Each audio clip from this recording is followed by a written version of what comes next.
Ma chambre a la forme d'une cage.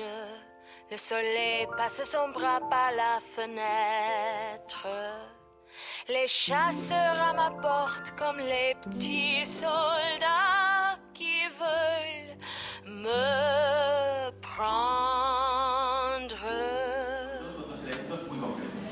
Nos parece sorprendente que para una plaza de mayor del pueblo de Aldaya, que es muy respetable y muy de vosotros, se pida como mérito saber francés.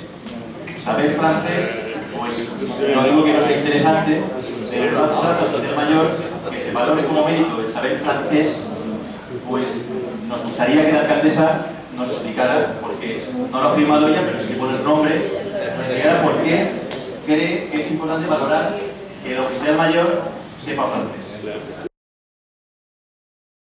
Criterio a aplicar. Y lo que hemos hecho ha sido los proyectos en estudio que nos gustaría poder echar hacia adelante con un pueblo en concreto de Francia.